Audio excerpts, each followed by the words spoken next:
ekolo ezali kobanga mpe kotosa yawe nzambe ekoki kozanga komona loboko na ye te.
Devant la cité Bethel,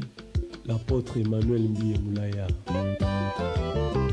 Ona lokoso ya mbongo basusu bakoma koteka nzoto kaka mpona falango mingi baboma babao yolele oyo bauwalo yaka ye oyo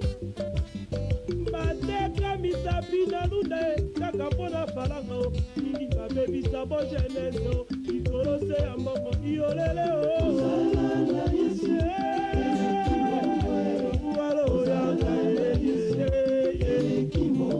bauwa nsima ya liwa balanga etikali yengo ya ekoki kosomba liwa te vanité de vanité yolele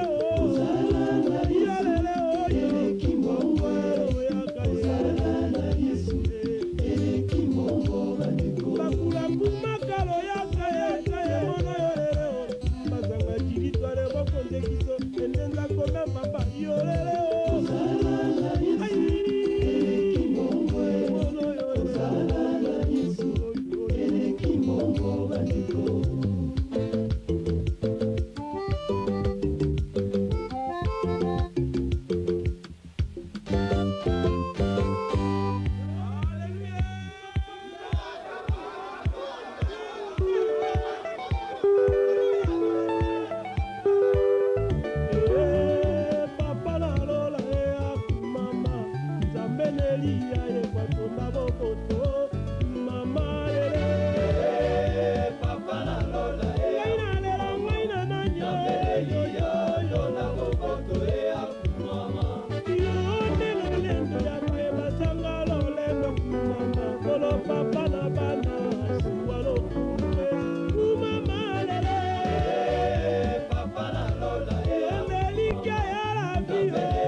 batata mama bandeko bilenge basi mibali monguna akanisaki ndenge Yesu akufi akoti na kati na nkunda alongaki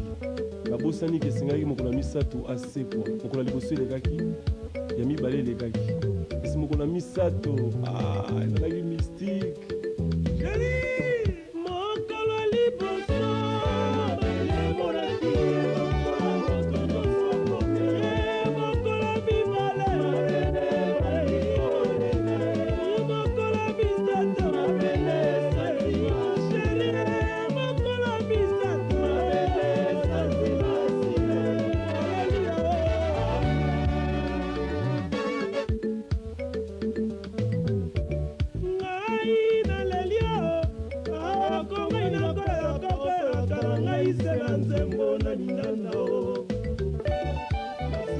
malade.